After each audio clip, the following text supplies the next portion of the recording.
go. Recording in progress.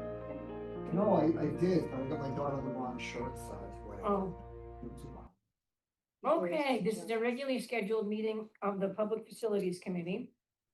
And here at the beginning of the meeting is Counselor Getz from Ward 5, Counselor Danberg, Ward 6, Counselor Leary, Vice Chair from Ward 1, Counselor President Laredo from Ward 7. We have online Counselor Kelly from Ward 3. Is everybody, that's it, everybody? I think that's it. And myself, Susan Albright from Ward 2.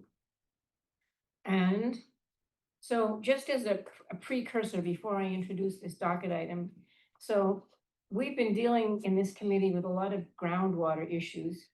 And Counselor Getz and I had conversation about what can we do to educate ourselves a little bit more about all of this. So this is a two-part series where we're going to do asking Jennifer Steele to be here tonight and then asking the DPW to be here at our next meeting.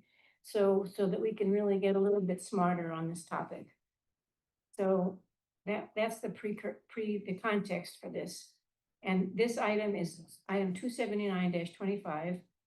Councilors Albright and Guest requesting a discussion about groundwater, the water table, floodplains, and all the matters that Conservation Commission takes into account when reviewing projects, whether impact on surroundings, including its responses to projects in or near areas prone to flooding or high water tables, as well as information regarding Newton's brooks and streams. So because I mentioned the word Conservation Commission, this docket item almost got sent to planning and zoning and planning. So I had to rescue it back and say, no. Anyway, Jennifer, we're so glad to have you here. Thank you. As always, I really enjoyed putting this presentation together. So if I can find it. Is it just here? Yes. Okay. The third screen. Yep. Can you guys online see the screen?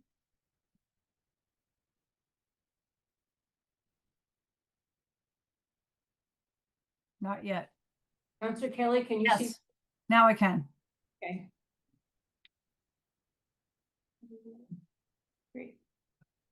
You can move it around. This works for you. Super. All right, terrific. So we have one more participant. Okay, we're being joined now by Counselor Kalis from Ward 8. Oh, and we're joined by, of course, by our Chief Operating Officer, Mr. Jonathan Yo. All right, so I will try to run as quickly as I can through this. A lot of information was asked for, and I've tried to synthesize it as best I can. This is just a little bit of an outline. I'm going to give a bit of an introduction to hydrology, jump right into groundwater, then stormwater, and then flooding. And so, and as always, feel free to interrupt me if there are questions that come up as we go along. And I think I need to click on the screen to make the arrow buttons work. Yep. So a quick introduction to hydrology. Terminology gets confusing. And so I thought I would start right out with some terminology. A watershed is any area that drains to a particular point. So every point on a stream or river has a watershed associated with it. And I'll show you an example in just a moment. We will be talking about rainfall, which is obviously precipitation. We also get snowfall that turns into snow melt, but that behaves differently than rainfall. Stormwater is the water that is running off of hard surfaces. Some rainfall infiltrates into open natural ground. Some rainfall does not and turns immediately into stormwater then. So that is water that's running off on hard surfaces. Groundwater is, unsurprisingly, water that is in the ground. It is underground. And when you drill a hole or dig a test pit and you hit standing water, you have just hit the top of the water table. So water resides in different locations underground. But when you first hit the top of standing water, that's what we refer to as the water table or it's the top of that particular aquifer, an underground water resource. And the water table is not a static thing. It changes seasonally, and changes over time. Flooding is another term that seems really simple on the face of it. It's water that isn't usually there and suddenly is. But there are really two different types of flooding. There's flooding that arises from stream banks that have their banks overtopped, when more water than that stream channel can carry is brought to the stream. But we also have flooding inland, where we don't have streams, but where we have catch basins or low-lying areas. And I do want to make sure that we are making a distinction between the two of those. But flooding in general is water that rises or flows to areas that are usually dry. So here's just an example of the watershed. That orange dot near the center of the stream is Newton City Hall. And the blue pin is the outlet to the City Hall ponds. The yellow blob is the entire watershed that drains to that one point. All of the water that flows out from the City Hall ponds into Bullows Pond is all of the storm water coming from that entire yellow blob there. That is the watershed of the City Hall ponds. It happens to cross municipal boundary. It's part in Newton, part in Brookline. It happens to be 4.2 square miles and 18.2% forested. And there's a lot of data out there. This all comes from Stream Stats, an online program that anyone can run and find out this type of information. For example, what is the 100-year return period storm? What does that look like when it is flowing through out of this watershed and through that one point of discharge at the point of discharge from the City Hall ponds? And in this case, it would be 550 cubic feet per second, which translates to 20 cubic yards per second, which is a lot of water. So that's just an example. Here's another way of looking at watersheds. Some are more naturalized than others, that are more urbanized. And it really is just a generic terminology describing how much green space there is versus how much hardscape or impermeable surfaces that there are. And it makes a difference, obviously, in how the stormwater behaves and ultimately how the receiving water bodies behave. You've all seen the water system. Rain falls on the ground, some of it infiltrates, some of it evaporates, and it's this cycle. But I wanted to point out here, a couple of things. One is, an interesting fact. That Massachusetts gets on average 45 inches of precipitation, both in the form of rain and snow each year. But then what happens to that precipitation? Everyone knows about infiltration, everyone knows about evaporation, but I also want to point out the really important role of intersection by tree canopies. A lot of water that falls from the sky never hits the ground. It doesn't get to the ground to infiltrate or run off on a hard surface. It hits a leaf and it stays there until it evaporates. And so canopy capture is a really important concept. It is an important component of the natural water system. Everything that isn't getting captured beforehand does either infiltrate and run off and ultimately evaporate. So what does a natural water system look like? And what you see here on the right hand, I'm sorry, the bottom of the graph is time. And so what you see is when rain falls, and this is a little bit of rain, a little bit more rain, a little bit more rain, and then the rain tapers off. So this is one rainstorm event happening over time. It takes a little while for a stream to respond because the water has fallen in places other than the stream. It's out in the watershed and it hasn't gotten to the stream yet. But in a natural system, you have, after a rainfall or during a rainfall, you see the stream beginning to rise. The level of the water rises. There's more water flowing through the stream. Ultimately, it peaks, and then slowly the stream flow diminishes, and the stream returns to its normal lower flow.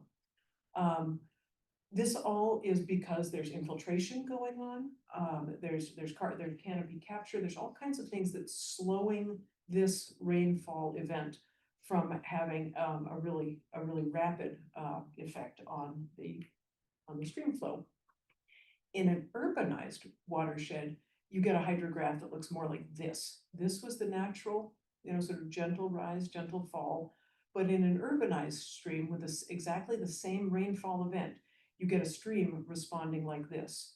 Why? Because the storm water that's falling all gets to the stream really quickly. It all gets there because it's hitting hard surfaces and not infiltrating. And so there's more water going to the stream, and it's going there really fast because it's flowing through smooth pipes that are smooth and straight and directed straight to the point of discharge at the stream. So you've got a lot more water getting there quickly. And so you have what we call a flashy stream. It flashes up and then it flashes down again.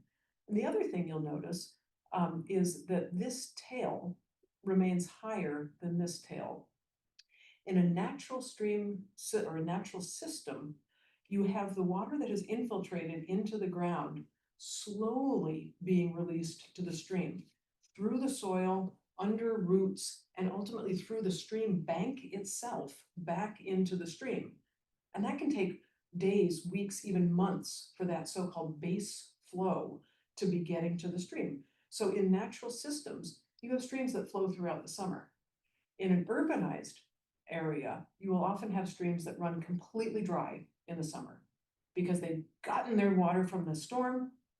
It all got piped to the stream, it all flowed to the ocean, and there's nothing more coming in. We're in a drought right now.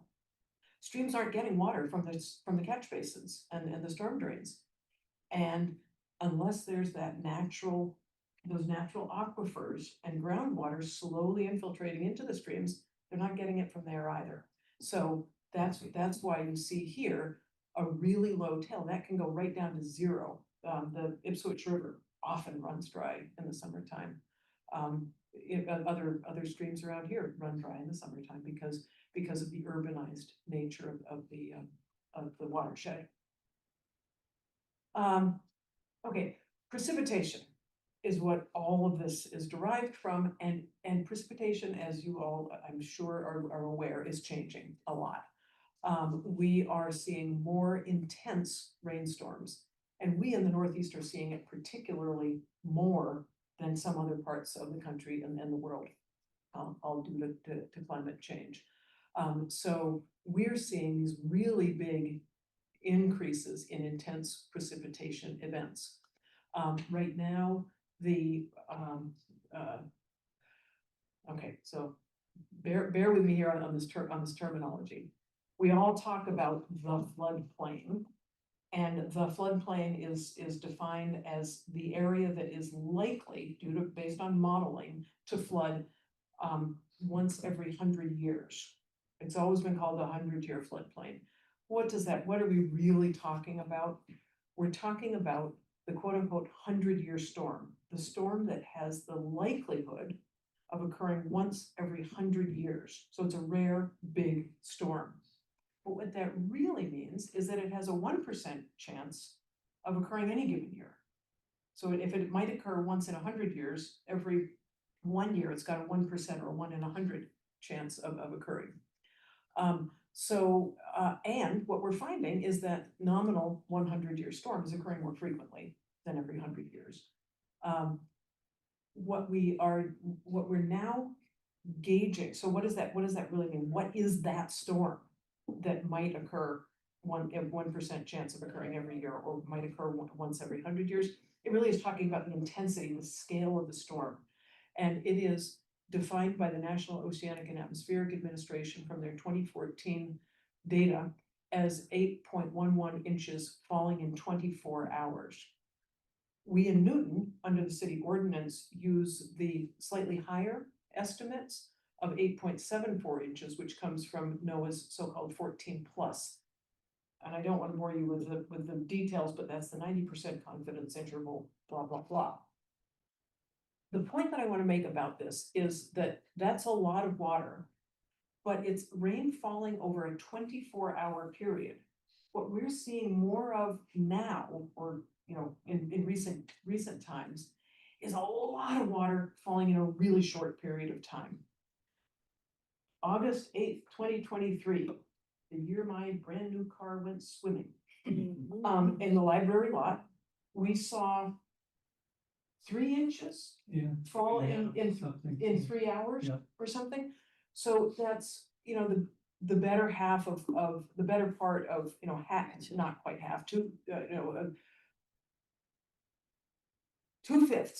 of the 100-year storm that could have taken 24 hours to be the 100-year storm, it fell in 3 hours. That's a ton of water trying to move through a system that has limits. And that's why my car went swimming, because of the limits of the system and the speed with which that volume of water fell. So yes, we talk about the 100-year storm or the 100-year flood, but we also need to be thinking about these shorter, more intense storms. And we also have to recognize that there's only so much that we can build our way out of. You would need to re-pipe the entire city of Newton with really, really, really big pipes to handle the 100-year storm every year. It's an impossibility, but we'll talk about things that we can do.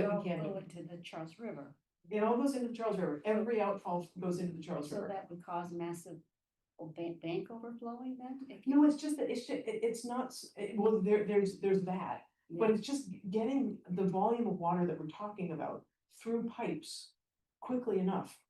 You would need a really big pipe under every, No, I understand that, Yeah. but wouldn't that mean much more water rushing into the Charles Yes. River more quickly? yes, That's my point. yeah. So Right. that Gotta would. float somewhere. Right, it's gotta go, it's gotta go If somewhere, that right, would cause, right, so that's not Well the said. answer. yes. Yeah, right, so that's not the answer. Not Right. only is it completely, logistically, physically, and fiscally infeasible, it's simply shunting your problem to somewhere else. Right. Right, yeah. So anyway, many points to be made on that one slide. This is just some long-term trends of precipitation in New England, and you can see that there's a lot of variability year to year, but it's trending up, and that's just repeating what we've said. There's been a 30% increase over the last, sort of 40 years. And it's really changing, the variability of these precipitation events is really increasing as well. So we're seeing tremendous periods of higher than usual rainfall, and then tremendous periods of lower than usual rainfall. So flooding, drought, flooding, drought, flooding, drought. We're in an increasing variability realm. Yes, So if you go back further, you're saying that that picture was different? yes. Like, Yeah. like it was The after, curve was smoother I than. see. if you went back to like 1880, for example, would you see a much? The curve, yeah. Now, there have been the years of great drought, there have been the years of great floods, there have been all kinds of intense weather, Events. thank you, events, over the years, but in general, the curve has been much smoother than we're seeing now. Okay. Okay, anything else on hydrology in general? Well, I just had a general, oops. Yep. Yep. I had a general question about like just what percentage of Newton is the Charles River watershed? Absolutely every square inch. Okay. Yeah. All right. I just, we hear people talk about the high water table. We're gonna get to that. Okay, so that'll come. Groundwater is, yep, I just was trying to figure out how that relates to groundwater. it's all wetness. Okay. So that's my question on hydrology. Yeah. I noted, I don't know, maybe it was yesterday or some other meeting, there was a discussion about a hydrological study. I think maybe I'm not sure. Yeah, Where is that happening and what is that? so Is that related? FEMA does that. Yeah. And other consulting firms do that, but for example, we just, as I think you're all aware, we just had new flood maps that we had to approve. They were actually created 2 years ago, but they were made official by FEMA July 8th of 2025. And the changes that they brought on those new plans were based on hydrologic modeling. And Jennifer, I think David, what the counselor is referring to is a study we talked about last night on the Cheesecake Brook. That's In it. particular, which is a challenging brook because, you know, it's running through a neighborhood and we've had flooding there. And we also have this constraint with this MWRA water pipeline that was built sort of potentially blocking our culvert at Border Street. So all of you remember the flooding on Border Street. Councilor Maliki documented that extremely well. And so we have made some improvements there, but we are still concerned that there are constraints there caused by this.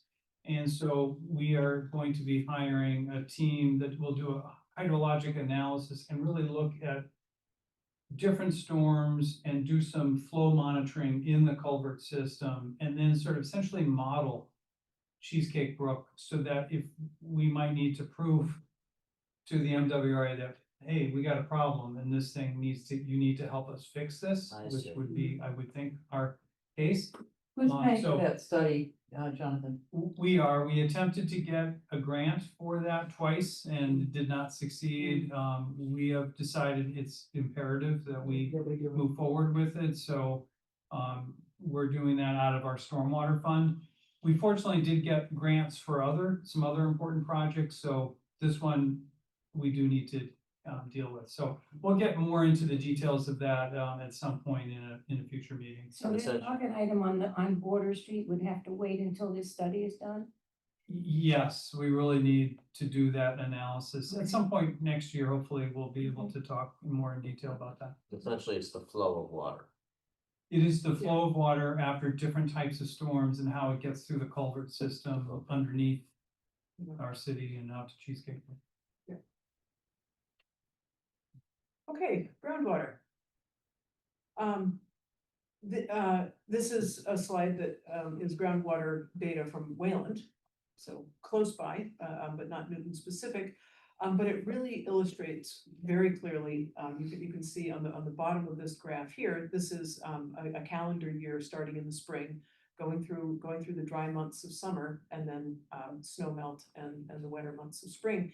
And you can see how groundwater level, this is sort of the average level here, changes over the course of a year. And so when someone digs a test pit or drills a well or to look at groundwater, it depends a lot on when they are looking to determine where the groundwater level is. When you are doing a development project, you have to identify not just where did you find standing water when you dug a hole in the ground on Thursday, but where is the estimated seasonal high groundwater level. Estimated seasonal high groundwater level must be identified. And thankfully, the movement of water within the soil matrix creates a visual signal of where that water fluctuates to and from, because the iron in the soil responds to oxygenated conditions when the water has dropped and the soil is drier, versus when the water is high and consequently causing anaerobic or no oxygen conditions in the soil. And what you're left with are these little sort of rusty red mottles, little dots, little crumbly soil bits that you can actually see when you dig a test pit that indicate that the high height of water during the seasonal high groundwater conditions. And then you can see where the water is at its low point. And so it's that seasonal high groundwater. So you might dig a test pit and you won't find groundwater until way down here, but you have to still record where the seasonal high groundwater is, because that's where it's going to be, part or much of the year. And this just indicates that this illustration here indicates that you may be digging a test pit here and hitting a very high perched water table that happens to be sitting up on ledge or really fine clay material, where the groundwater that is trying to infiltrate, there's personification, where the groundwater is infiltrating, and then it can't, because it hits this impermeable layer, and it will either break out, as in creating a spring here in this embankment, or a seep, or maybe slowly dribble down here, but it's gonna be perched up here for a little while. And so sometimes you have quite a high water table, a perched water table, and sometimes you can dig, for hundreds of feet before hitting water. Since water seeks its own level, I don't understand how some areas can have water 4 feet below the surface. And when we dug our well on our property, we had to go down 550 I was feet. gonna to say, get water. the only time you have a perched water table is when you're trying to develop, develop land. And the only time you really It's can't where find you water cycle well. is where you're looking for it. Yeah, Yeah. But you also, you need to have you need to hit a significant aquifer for a water supply. okay. Because you're gonna be wanting to pump it at a. So you the know, at a water certain table rate. could have been higher than that. There could have been perched water tables around, but, But if the water Yeah. is sort of like this, Yeah, everywhere, yeah. doesn't water seek its own level? It should be. It does, but it tends to go straight down except by capillary action.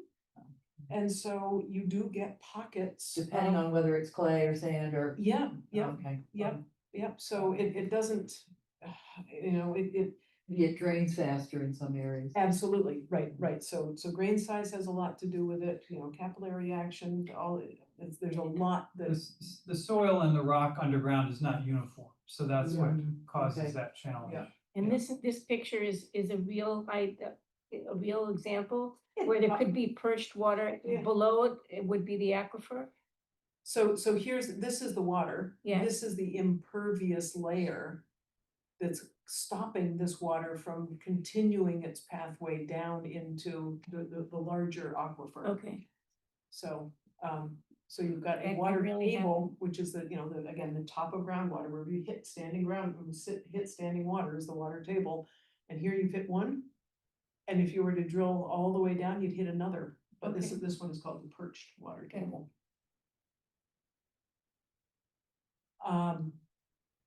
And groundwater is rising in Massachusetts. And I want to give credit to a professor at UMass who has compiled this data. He's been studying groundwater levels across New England. This is Eastern Mass, this is Western Mass, and groundwater levels have been increasing on average quite significantly. In large part because of the changes in precipitation that we're seeing. So approximately 30% because of 30% increase in precipitation. I'm not saying 30% here, but that's the increase in precipitation, and there's definitely a relation there, causal relation, but it's not necessarily a linear relation.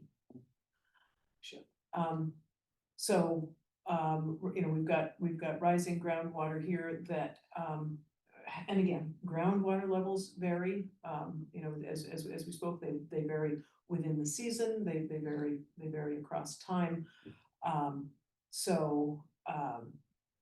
But this is just indicating that in general, we've got groundwater levels. And this That is would be great. Thank Yeah. you. Massachusetts mean groundwater levels updated through 2019, that helps. Big time. But the point is, yes, this is happening, but what does this really mean? It means that infrastructure damage is possible. If you have infrastructure that was built without the anticipation of inundation, then there could be trouble. Obviously, basement flooding, if there is contamination within sediments that are generally dry, if you have persistent inundation, that can mobilize the contamination. And there can actually be habitat loss, because this groundwater flooding can actually, if you have a low-lying area and the groundwater level rises up above the level of the bottom of that low-lying area, you can have consistent ponding that will cause the vegetation to change and cause therefore the habitat values to change and have ecological. It becomes a different habitat. It becomes a different habitat, yeah. So it can be, habitat change maybe instead of loss, but different thing. Okay, so who regulates groundwater? Really, the answer is pretty easy, Mass DEP. They regulate drinking water supplies that are underground. They regulate groundwater that discharges to and withdrawals of groundwater at a large scale. And they are the ones who have set the regulations for stormwater management that address issues of infiltration and the location of infiltration systems in relation to groundwater. So drinking water is not really particularly germane to Newton because our drinking water comes from MWRA. We really aren't reliant on groundwater supply. Discharges, if you have an injection well, you have to get a discharge permit from Mass DEP. I'm not sure of any, of any of those in Newton, though there may be some large scale water withdrawals. This is for things like golf courses. The golf course that I'm familiar with is Leo J. Martin, and their irrigation, current and new expanded proposed, still does not even meet the threshold for requiring a large scale withdrawal permit from DEP. So, but I cannot speak for Brayburn or Woodland, or Newton Commonwealth. In the Charles River. Or, right, or Charles River Country Club, right. But this is, there are thresholds that you have to meet, and I'll say the numbers wrong, but it's like 9 million gallons over on average. I'm gonna say the numbers wrong, so I'm not gonna It's say. about 100,000 gallons a day. is the threshold. For the three. Yeah, I think one of our golf courses might have a permit, but Okay. it doesn't really impact, Yeah, it's for the 3 heaviest use months of the year consecutively, and you have to use more than 1 million gallons a day. Do you know which course that is? I think Charles River, but I can check, yeah. And then the other question is, I- why doesn't it have to be, why are those golf courses not, in any way evaluated, or who monitors them? And they're I think Mass DEP. so it's at that level. Yeah. And then finally, just with regard to stormwater, this illustration shows you that the stormwater standards that Mass DEP has promulgated that, and I'll get to this on the next slide, that the Conservation Commission implements on larger projects and that the Engineering Department implements on other projects, requires infiltration, as does our city stormwater ordinance. We're trying to get back to that more naturalized watershed system where when rainfall falls, it then gets into the ground and doesn't run off of unnatural surfaces like asphalt and rooftops. But when you infiltrate stormwater in concentrated collection systems, you want them to continue to work well. And so you've got to have sort of space for the water to slowly infiltrate out of the collection system, which means you've got to have room above the standing water table, that you've got to be above the estimated seasonal high groundwater by 2 feet from the bottom of your system, so that when water gets into your stormwater system, it's got room to percolate and flow out and then mingle with the natural water table. And so that's the other regulatory standard that applies to groundwater through the Mass DEP stormwater standards. Stormwater. So anything else on groundwater? Any other questions? The MS4 standard, is that DEP or is that federal? That's that is, yes. Both. It's the National Pollution Elimination Discharge System Permit, which is EPA, but it's implemented through Okay. the state as well. Okay, Yeah, got it. and we'll get to that as well. So stormwater in Newton. Newton used to be a naturally forested, meadowed, streamed, wetlanded area. Until to a significant degree, until the European settlers came in. And this is a map that many of you have probably seen from 1892, identified as areas requiring drainage. So what this is really our first wetlands map of Newton. And you can see stream courses here and what must have been areas that were subject to flooding because they required drainage. Wetlands were at the time seen as useless, godforsaken swamps. They bred mosquitoes. They didn't let you get your oxen plow in there early in the springtime, and you certainly couldn't build a house in a swamp. So, let's get rid of these useless lands. And so What did we do? We filled, we paved, we culverted, and we channeled. And we built Newton. But the trouble is filling these headwater wetlands, these meadow lands. This is the golf course, which this is the headwaters to Cheesecake Brook is Brayburn Golf Club. And much of that was altered and filled, which really destroys nature's first sponge. The wet meadows, the wetlands are nature's sponges. They absorb and hold the water and slowly release it. They're also called nature's kidneys because of the water cleansing properties that they have. Pavement and rooftops obviously preclude any infiltration where they are, and so they're generating stormwater runoff. Culverting, a culvert is a pipe. It's synonymous with a pipe. But when you put a pipe in the ground, it tends to be 6, 8, 10, 12, 24, 48 inches, but it's not the size of a stream channel. And so just like putting your thumb over a garden hose and making the holes that the water can squirt out through smaller, the water squirts out much faster. And so you get these high speed erosive conditions resulting from culverted out discharges and greater flooding. Trash grates are wonderful. They protect our culverts from clogging, but they need to be maintained. This is a culvert at 1600 Washington Street where Cheesecake Brook goes under the fields. McGrath. Thank you, McGrath Fields. And you can see that there's maintenance. That's what it looks like now. We were out there with Tom not too long ago and it was pretty clear. So they do get down there. Both Parks and Rec takes a look at it as well as utilities. Yeah, and this area is due to, there's a improvement project on the Yeah. books, I think, for next year. Coming up. For this area. And then, of course, if you have a channeled stream like Cheesecake Brook, this is a picture of Cheesecake Brook when it's flooded right up to its banks. Those walls, the water can't sort of spread out slowly. It just rises up within its channel, and then can flood more readily because there's not a nice broad floodplain for those waters to go to.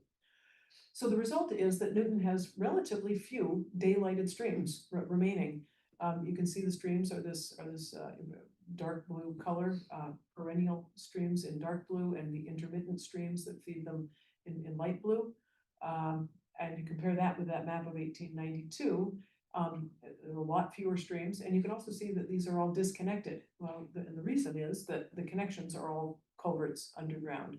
So these are the larger sort of quote unquote naturalized streams, question mark, because many of them have been channelized, straightened. You can see this is not, this shape of a stream is not a natural shape. It's all been channelized and walled and paneled. So this is really Newton's wetland stormwater system. You can see that the streams are still shown in blue here. They just peek through, but all the rest of these are the catch basins and culverts, and then ultimately the outfalls along the Charles River. So we have close to 13,000 catch basins and 320 miles of pipes, with 384 outfalls. An outfall is the place where it goes into That's where a pipe daylights Okay. and water discharges. So they're not all 384 are on the Charles River, because you have some discharges into Cheesecake Brook, for example, or Logan Okay. Brook, or what have you. But you can see these are the outfalls on the Charles River, each one with a unique number and a line pointing to its location. And so these are all the outfalls on the Charles River, and there are many of them. But ultimately, every drop of water that falls in Newton makes it to the Charles through one of these outfalls, or the major stream outlets. Some of that water goes through Brookline or Watertown first. Yep. Before it gets to the Charles River. Yep. So Or Boston. yeah. So there's a chunk here Waltham that our water flows through before it makes it to the Charles, and a chunk of Watertown that it flows through before it makes it to the Charles, but you're all in one watershed. So the quality of water, of the storm water that we're discharging is important. And we have impaired streams. The Charles River, Sawmill Brook, South Meadow Brook, and Cheesecake Brook have all been identified as impaired through the state's assessment process. And here you can see the EPA report on these, identifying different stream segments.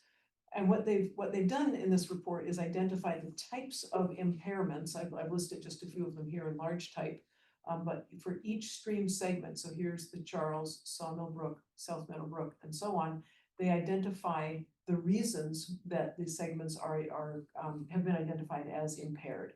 So, but by and large, it's nutrients and pathogens. And then as a result of this assessment, they have identified, they being Mass DEP under EPA's Clean Water Act authority, has identified the so-called total maximum daily loads, which are the allowed discharges to try to slowly ratchet back the causes of the impairment. And so Newton is very actively engaged in a nutrient reduction effort. This is the phosphorus control plan that I'm sure you're all very aware of. But we're doing pretty well, surprisingly. So you can see this, here's Newton, here's the municipal boundary. I'm tracing with my mouse right now. And the Charles River scorecard that we get from the Charles River Watershed Association has identified that the vast majority of the Charles that flows around the perimeter of Newton as being A to A minus. And then just here past Watertown, we get down into the B range. So just a little bit of the Charles here. So we're not doing so badly. These grades are based on the concept of how fishable and swimmable. So it's a little different than the TMDL report that I showed you in the previous slide. But this takes a look at E. coli, cyanobacteria, precipitation based on relative precipitation data over a 3-year average. But the Charles is getting cleaned up, and we in Newton and in the headwaters, the upper reaches of the Charles are really doing I quite have a well. question. Yeah. Is that the Muddy River, the yellow? The money comes in down here, yeah. Right. It's really. Yeah. It is. Is there any real swimming going on yet in the Charles at this point? I was just walking with someone who has a new pandemic habit that he says he's maintaining post-pandemic, which is jumping in the Charles and swimming in it every day. Where is that? Just downstream from the Silk Mill Dam. Above the Metro Circular Dam, And- just yeah. south of Route 9. In terms of official swimming, every summer, there's a group that attempts 1 or 2 public swims down off the Esplanade, and some years they're successful, some years they're not because of water quality alerts. There's a flag system that Charles River Watershed works in combination with the state on a blue and red flag system. Sometimes they're able to do the swim and it's just fine. Occasionally they'll run into either cyanobacteria or E. coli and Yeah. can't do it. Yeah, but no, I don't know of any consistent swimming in the Charles along in Newton. Can we just talk a little bit about the nutrients? Because I know that we were trying to specifically on Crystal Lake, the drains that talk about like the minimization of like some of the fertilizer. Yeah, You know, yeah. getting into the, Yeah. to Crystal Lake. So Yeah, Is- so is that why we're getting the high marks? It's just that when they do the testing, the water quality is relatively minimized in terms of what they're looking for. So, well, again, there are 2 different things going on here, related to be sure, but the TMDL, where the nutrient level has been identified as being too high to be considered healthy. That is what is leading us to this MS4 municipal small storm sewer system, 4 S's, MS4 permit nutrient reduction requirements.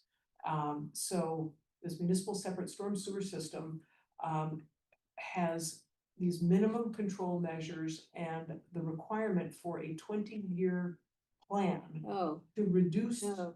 the Okay. impairments. We have this nutrient TMDL, and so our 20-year plan is focused on reducing nutrient. In most water bodies around here, the limiting nutrient is phosphorus. Mhm. Nitrogen is another critical nutrient for plants, but that's not the limiting nutrient.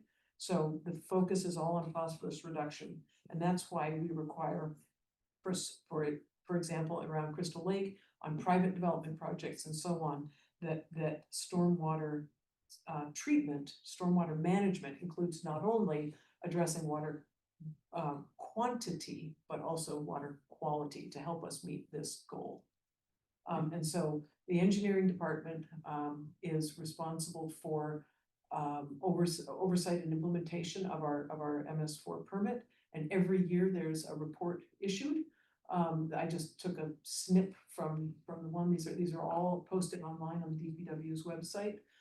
We're in year 7 of our permit, and we undertake a self-assessment and a detailed assessment and so on. And so we've identified here the impairments, the TMDL, Charles River watershed for phosphorus, we've got bacteria and pathogens and so on. I'm not claiming to be an expert in our MS4 permit. For that, you should really ask DPW more about that. But this is where the city's efforts are really focused on stormwater qualities, is the MS4 permit. But despite our AA minus, Right, because we have to invest over $140 million over the next 20 years, is that right? because what this is reporting on is are the fishable and swimmable It's the downstream units. contributors. And so they're looking at E. coli, so bacteria from sewerage. Cyanobacteria blooms, very much related to phosphorus, but a little bit different than straight up TMDL loads. And it's a different formula. So two different things being considered for both associated with water quality. One, specifically the phosphorus control plan under the city's TMDL requirements, and one, this more recreationally oriented report card that the Charles River Watershed Association receives. Is there a similar report card for the phosphorus and all? Well, our annual report Yes, is so the annual report Yeah. that we just posted a few weeks ago does have a whole section on our phosphorus. Yeah. You know, how much Yeah. progress we've made. We're also tracking, as you'll hear when DPW comes, we do a lot of tracking of private development, because we try to get credit for each and every development that happens, because we're improving water quality with many different projects here in the city. And David, you asked the great question, why we have a good grade up here, why do we have to do this? It's really about the downstream areas, that the nutrients that are coming from Newton and Needham and, you know, Franklin and other towns upstream are eventually getting into the Esplanade and down in there and creating, they think at least they're creating a water quality problem down there. So everyone upstream, including Newton, which is fully surrounded, has to clean up its act. So do you feel like we have a good argument to extend out whatever their We do. requirements are? We do, in fact, next week, we're submitting our alternative schedule request to the EPA. And are you maximizing the request, so it's? Oh, yes, we are. Okay, Don't tell Emily, but yes, we are, and it is, we think it's reasonable and still aggressive, but we're gonna need about at least 10 years of an extension. yeah. I had a question. Are there any qualitative ways that you can manage or sort of measure any improvements? Just anecdotally myself, from walking along this stretch of the Charles River, particularly along the Watertown Newton line and the Watertown Dam, you know, I've seen a lot of beaver activity. There's a big beaver dam actually there, and I've also seen a couple of river otters, which I understand those are all, the fact that they exist there or they're there starting to show up does show that the water quality must be getting a little bit better. That's wonderful. I would think it's attributable to an increase in water quality and also habitat availability. That, you know, as we get better at requiring vegetative buffers and, you know, some green infrastructure, there's. The beavers do need a permit from Jennifer. In what area? I just have one more question about the Laundry Brook outfall, which is, I think, right next to the Newton Yacht Club. It goes under Onega Yeah, Road. Yes, Right. yeah. Now, that, I see a lot of pollutants coming from there, and at some point it had a boom around it, and I just wanna know who manages that? I've never really got an answer. Does the state manage it? Does the city manage it? Yeah. I mean, right on the Boston Newton line, you know, Right. but it's technically still Newton, I think there. Yeah, I remember a boom going in a couple of years ago. I don't remember so I think, I've seen that- oil coming out of it. well, right, there was an And oil sand. spill on the pipe. Yeah. I wanna say that they had to deal with. They've also been doing infrastructure improvements in that area. I don't recall. Booms are usually related to a specific spill, and then it's a response that the booms need to stay Right. up in place for sometimes a year or two or But longer. those stayed up for years and they Yeah, just leave. And then all of a sudden they're Yeah. gone one time. right, and the responsible party is often, you And know, that whole, it's silting up the whole Charles River in that area too. The Charles River, I mean, the Newton Yacht Club now is so silted up that it's difficult to get a boat in and out of there. And you probably know that too, also from rowing. Yeah, that outfall caused me to tip my boat over once. Yeah. It's And horrible. the yacht club told me that they did have, there was some mitigation that the state was doing and they, you know, they came and talked to them about that. Mhm. And I'm not sure exactly what that was, but. Yeah, interesting. I don't know. I know they do some dredging around the Newton Yacht Club. But I think they do Not it lately. private, well, They don't have any money. they do it privately and then they couldn't afford to do it. 'cause it's Yeah. very expensive. Yeah. Right, so, how, you know, we talked a little bit around this, but how do we manage stormwater? You need to capture it, you need to infiltrate it, you need to convey it from point A to point B, and you do need to treat it for quality as well as addressing the quantities. So this is a very common type of a system. This is a cutaway, view under a driveway. Crushed stone and perforated pipe, sort of a half of a tube of corrugated perforated pipe that holds the stone in place and gets covered with a fabric so that sediment can't get in. Excuse me, and fill up the holes between the stones, but what stormwater can flow into the holes in the pipe and into the holes between the stones and then slowly, percolate out. Is that under the turf field at Alamo? Is that this? well, something much bigger. Yeah. Bigger, but it's the similar, same yeah, idea. yeah. Yeah, giant Yeah. system. So is that something that's required now that Yeah, didn't used to be required, let's Right. say 20, 30 years right, ago? exactly, yeah. Okay, Yeah, so it used to be that every house had downspouts that just drained to the backyard, the front Right. yard, the side yard. But now we are requiring roof runoff and driveway runoff to be captured and piped into these systems. So this isn't just rainwater falling on top, because it's a driveway, or when this cutaway is covered over. But so water is actually piped into these things, into these chambers, and then it's allowed to percolate through. is this the new stormwater ordinance that's requiring this? Yeah, It is, and although I will- stormwater standards Okay. preceded that. Okay. And I will say that Newton for many years had a policy, so Lou Traverna, Mhm. really, about 20 years ago, really started to, I had some neighbors in Auburndale who complained about it. But keeping water on site was a real focus of our engineering department many years ago.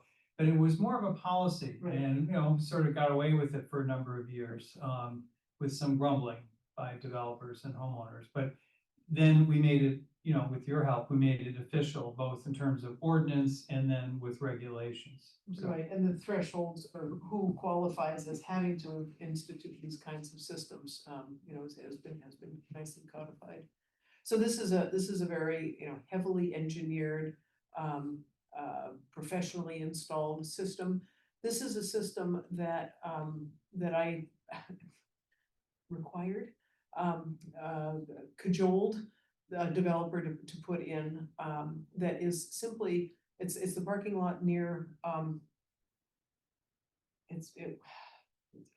Nexus, Newton Nexus, it's the parking lot of Newton Nexus, and they have several parking lot islands that are depressed just a little bit below the pavement level. So usually when you have parking lot islands, they're surrounded by granite curb and then mounds of mulch and a few beleaguered trees sticking out of them. But this is exactly the opposite. This is a big hole in the ground, surrounded by pavers with spaces left between the pavers and stone, and then the trees set into the hole in the ground. So it just allows parking lot runoff to passively flow into it and then infiltrate. So this is on Needham Street, that Yeah. nexus, okay. Excuse me, what maintenance, if any, is involved with these systems? You have to make sure that the water can get in. And so, sweeping or raking to ensure that debris doesn't clog up these boundary areas here. You know, make sure that the debris isn't clogging up the stone. Do we have any way of ensuring that that's actually done? Well, we, as a permitting authority, I only have authority over the life of the permit. So once it's closed out, I can't do that, but this was sort of a bonus, if you will. John Daglian, through the city's stormwater ordinance, and actually through our, for larger projects, we require an operations and maintenance plan, and that gets recorded at the Registry of Deeds. Now, are people undertaking the operations and maintenance plans and submitting, reports on a regular basis, and is someone in the city monitoring those reports? No, at this point in time, it's more. There's some monitoring, but it's getting to be a monumental task. Yeah, So, yeah. When every Many of single. these systems are designed, fortunately, to last a very long time, Right. but it raises the question, especially for the bigger systems, how are we going, as a city, going to make sure that they continue to work? So Right. we rely on, even when they're installed, we basically rely on a certified or qualified engineer is gonna put his or her stamp on Yes, something. That's right. Yeah, And so there's an element of trust built into the system, There is. but they have the professional license at stake Yep. when they do it. That's. Yeah. Yeah, exactly. This is a slightly more engineered system. This is Zervis School. It's an official rain garden, capital R, capital G, with under drains and an appropriate planting plan and an appropriate planting medium. And then here's a really low tech notion. It's just sort of a smaller version of this, perforated pipes in a stone bed wrapped in a permeable fabric, and all of these things can go together, be used individually or in combination to try to get more water into the ground.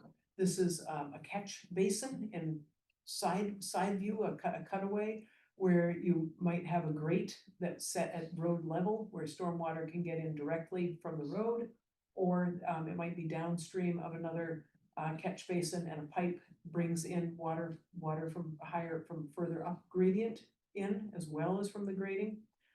A catch basin is designed to just slow the flow. Water is flowing, and then it drops into this sump, the area below the pipe. And when it drops in there, the velocity of the water basically stops. And so anything that's entrained, any sediment that's caught up and in suspension, then has an opportunity to settle out into the base of the sump before an outlet pipe allows the discharge of clear water.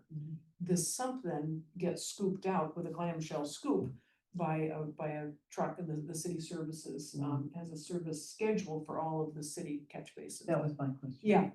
Yep, and so you scoop it out. And are we on schedule, or do you feel like we're on? schedule? That's a great question.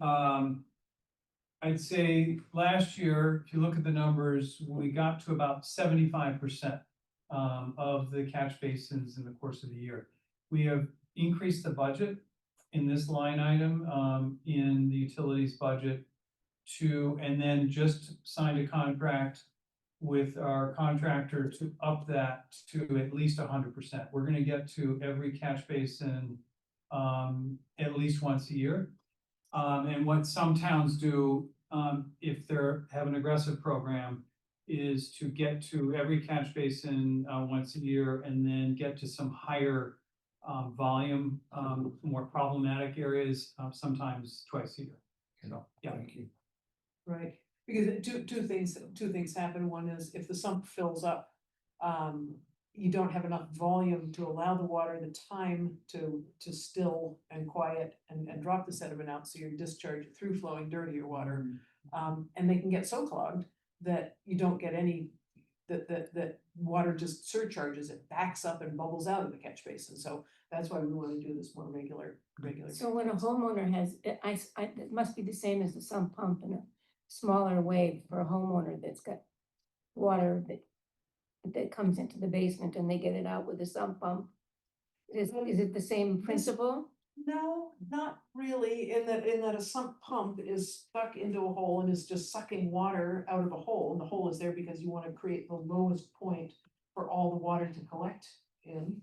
And then get that water out before it has a chance to rise up, spread out of the hole or out of the sump and flood the rest of the basement.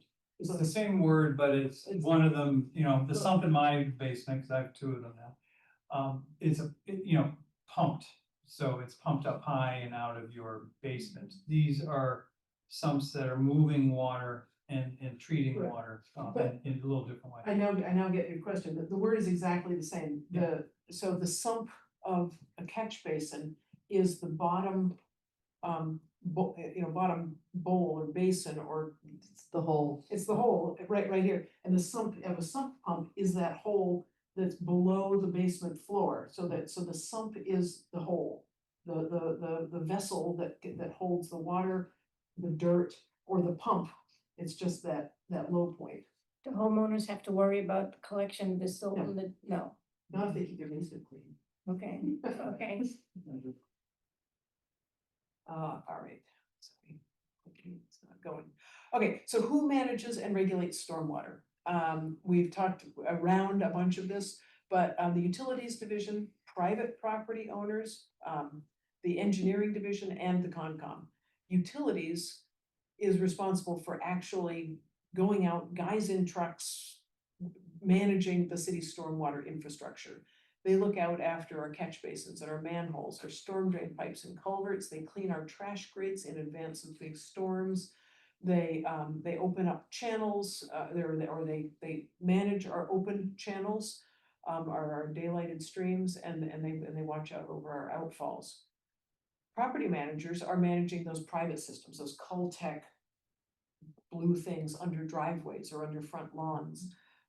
Or the parking lot islands that I showed you, the Nexus facility there.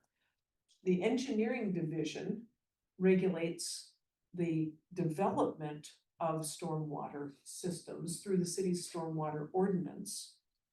And they implement the state stormwater standards in so doing. So the state stormwater standards are shown here, and this is not a class in stormwater standards, but there are 10 of them, and they regulate everything from saying you can't build a brand new untreated stormwater discharge. We're just not going there, people. If you're putting in a new discharge, it has to be fully treated. It regulates the peak rate of water, the velocity at which water can exit a site. It talks about infiltration being required. So the volume of water that's getting infiltrated is dictated through the standards. It says you've got to remove the total suspended solids. 80% of the total suspended solids in your stormwater have to be taken out before it leaves your site. It addresses land uses of higher potential pollutant loading. So junkyards, rail yards, gas stations, things like that. Yep. It is extra careful about critical areas, if you've got discharges to critical areas and so on, but it also requires construction period control. So if you're doing development before it's all finished, you've got to manage your stormwater during construction. And you've got to have a long-term O and M plan, operations and maintenance plan for the stormwater system that's permanently in place. So you might have a temporary stormwater management system, sediment basins and things that are temporary. And then a long-term permanent stormwater management plan, Caltech chambers, board techniques, things like that, for which you need a long-term plan. And then there's a discharge. So the city's ordinance has 3 different levels of projects that come under its purview.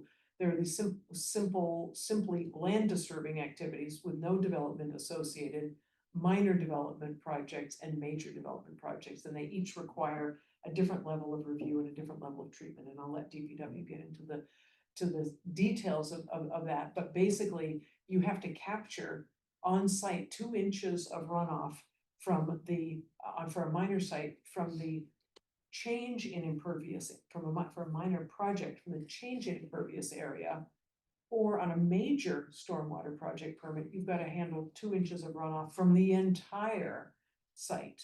So a redevelopment project or an addition to a development might qualify as a minor project, and you've got to manage that new stormwater that's being created by the addition. But under a major stormwater permit, you've got to handle everything. It doesn't matter whether it's new or old, you've got to handle it all. And there's also a requirement under the major permits to remove 50 to 60% of the phosphorus, and that's the private entity's contribution to the city's obligation to reduce phosphorus. And what's the difference between minor and major? The amount of. The scale of alteration. And Yeah, I it's don't wanna square miss- feet, we'll let Yeah, I'll DPW let go you into get that. Okay, into the details of Very that, good, that's a good but it's, question for but them. it's, yeah, but it's the scale of the project. Yeah. Yep. Jason, is minor or major? Major. Is it Major. A lot of things do fall into major, actually. Yeah. It's in the stormwater ordinance, Yeah. the definition. Distinction. yeah. Square footage. And finally, the Concom regulates stormwater under the State Wetlands Protection Act and regulations, but only for projects that are residential projects that are 5 units or more, or commercial projects. So a single family home is exempt under our regulations from the state wetlands standards, but they'll get picked up. Those standards will be imposed through the city's ordinance and the engineering department's review.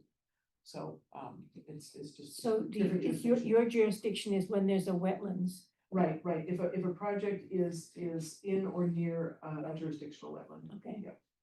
Can I just quickly say that, Jennifer is technically only responsible for that last one, but her knowledge of the water resources here in Newton and citywide, and I will say that, the Wesleyan University Earth and Environmental Science Department would be very proud that the 2 of us are here working on. Both of us have had entire careers in water resources management, coming from one small little department. She's a little younger than I am. But really, Jennifer's really only responsible for that, but really understands the big picture here and has always played a very important role in helping departments talk to each other about water resources. So And that's Jennifer, why we started off with her. Right, yeah, thank you. under the major, the impervious area includes the house area, the roof of the house, the whole, that's impervious area. And a driveway, if a paved driveway, and I believe There's patios. a shed, if there's a, Yep. a Yep. pool. Yeah, and even if something is done in permeable pavers, I believe engineering considers that to be impervious because over time, because in an intense rainstorm, it doesn't matter how pervious a patio is, the water is It's gonna gonna run right off of it. But also, if you're just relying on the cracks around each brick to allow the water to seep in, if those get clogged up with fines or organic matter, then they're not as permeable. So we had a discussion about that. Was it last night, Last 2 night. nights ago? Yeah. And I think I want to make sure that I understand. So permeable pavers can't be qualified. Ask DPW Okay. exactly how they Okay. implement their regulations. All right. Yeah, I think. Yeah, we can leave that for We that. should talk to DPW and. That's fine. Come up with that. Yeah. Okay, Yeah, Yeah. Yep. I don't know. yeah, I just don't want to misspeak. Yeah, got it. So what you just put up, that last page, I don't see anything about groundwater. Is that coming up? Well, so groundwater we talked about was chapter 1. But how do we, see, the second item that we have is all about trying to manage groundwater flow. Right. And there were 3 bullets of who actually regulates groundwater: Mass DEP, Mass DEP, Mass DEP. Really, in the end, gravity manages, Yeah. groundwater. And Yeah. David, my hope is that when we finish this conversation, we'll go to that docket item and our 2 experts can help us in Okay, discussion of that one. Yeah, there's some things we can do, and then some things that are beyond, you know. and I think capabilities. stick with me, because I think we might kind of get to not an answer, but a better definition of the problem at the end of this. Maybe. All right, so really quickly, addressing water pollution, what can we do? We can continue doing all the good things that we're doing. We are improving our MS4 system, our stormwater system. We are greening our stormwater infrastructure. We are enforcing our TMDL regulations. We are enforcing our erosion control regulations, making developers reestablish vegetated buffers. I know in the Conservation Commission, we're very aggressive with that. And ever more try to convert hardscape and lawns to more natural systems. So like this is Fessenden School with Cheesecake, with Albemarle Road over here and Cheesecake Brook, just off to the side. When they did their turf fields reconstruction 10 years ago now, we had them put in a big rain garden stormwater system that has really come in beautifully and is really thriving. A large vegetated buffer. You can see the natural swale, lots of flood storage capacity, lots of wildlife habitat value, and a really lovely landscape. And this is another depressed island on another site that we permitted. This is just an example of bump outs that the city is engineering is doing around the city as we do some road diets and pedestrian and bicycle improvements, and so on. So lots of good things going on. Okay, last chapter, flooding. Yeah, So we'll get there. So this is that same base map, that 1892 areas requiring drainage base map, but I've added on some of the open spaces just to sort of orient you. And what I've got circled here are schools. And you can see that a number of our schools are in the cheapest land, in the swamp. right in the old wetlands, right? And the library, similarly located. So many of our historic wetlands are built. Here are whole neighborhoods, and you can see the gray roads running through here, whole subdivisions in what were formerly wetlands. So what are we seeing? We're seeing flooding. And this, going back again to what I talked about at the very beginning, 2 different types of flooding, rivers overtopping their banks and man-made stormwater systems being overstressed. This is the Charles River. Here's Wells Avenue. This is the Charles River floodplain. Rivers need a lot of space. Historically, this river has meandered back and forth. It flooded up every spring and caused these meadows to develop. The Charles River is now dammed, and consequently it's sort of throbbing heartbeat of floods and lower river levels has really been stopped. But so we're now see very different behavior of the Charles River, but this is what a natural floodplain, kind of looks like. And that's what our natural systems always relied on. It was those floodwaters coming down with new sediment, bringing new nutrients that created the most fertile farmlands.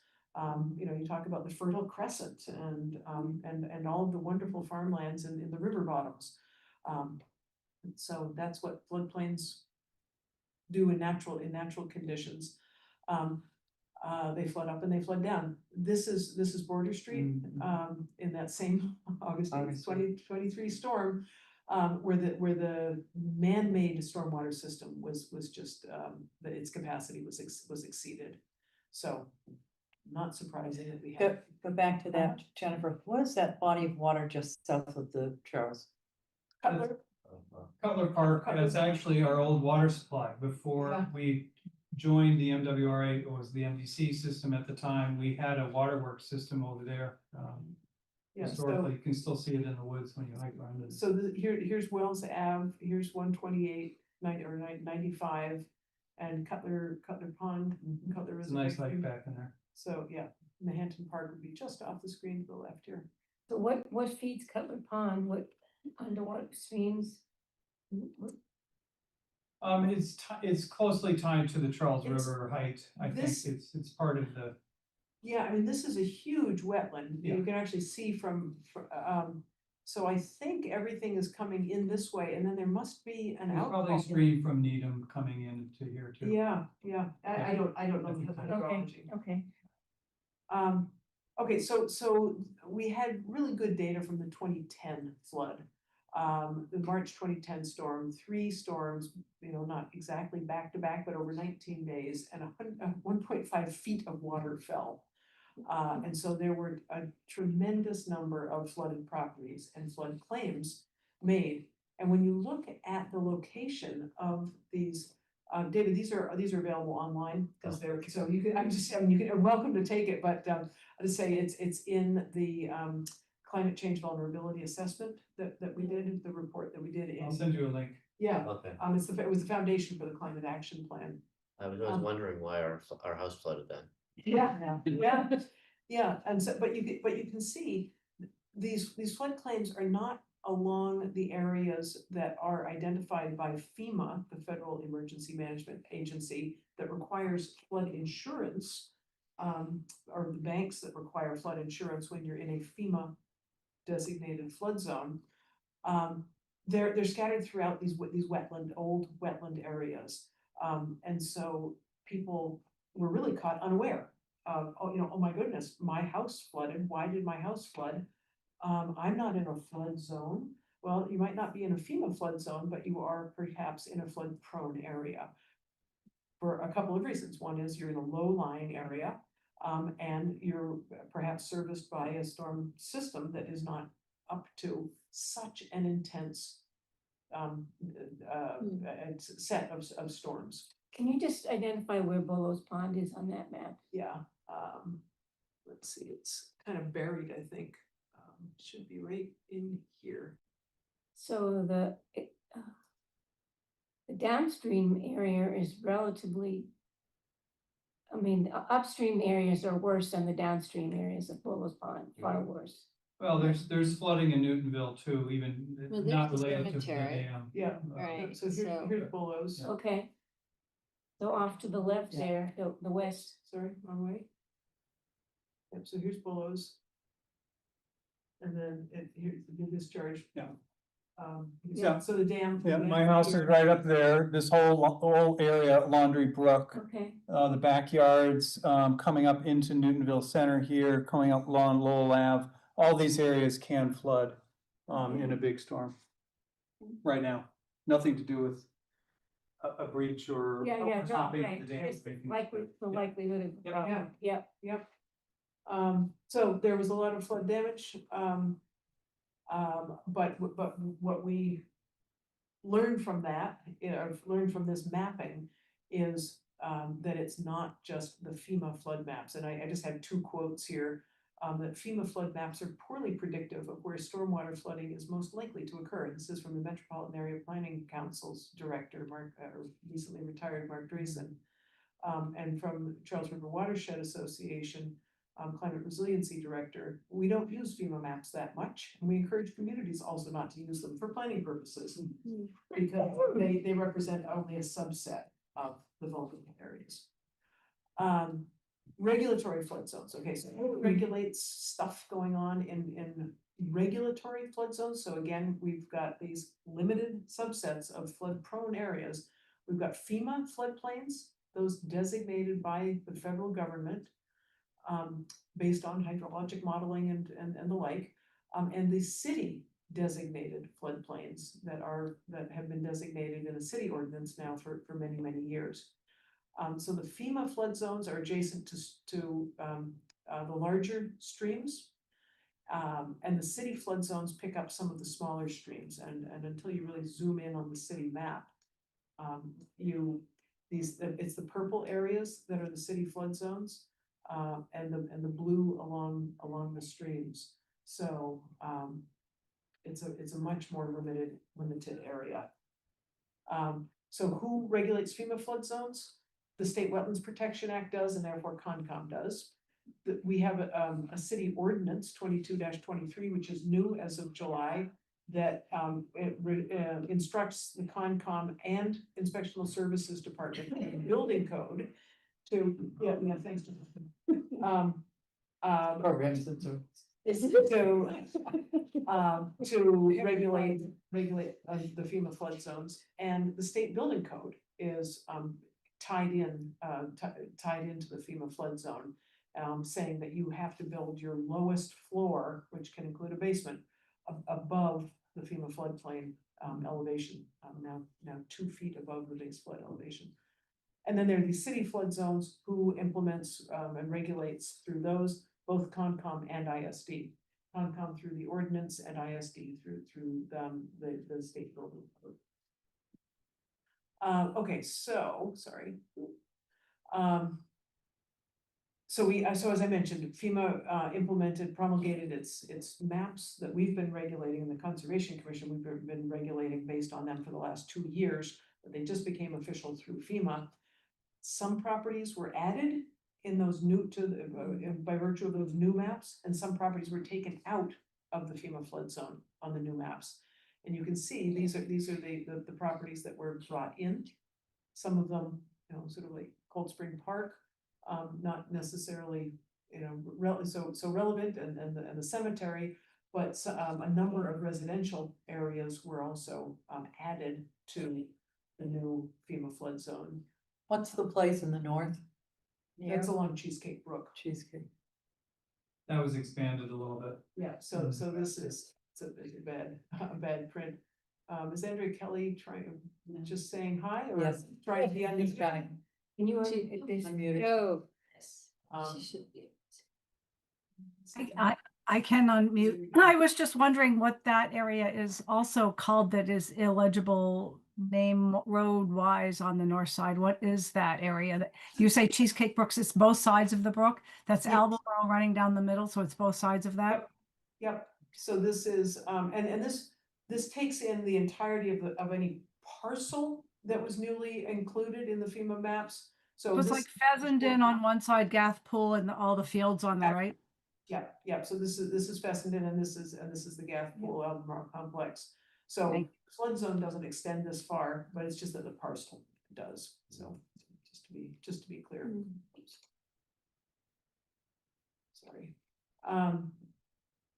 Okay, so, and in the city floodplains, through the new ordinance, we made a few very small corrections, and you can see those identified in red, elevational corrections that were where sort of typos were identified in the old plan.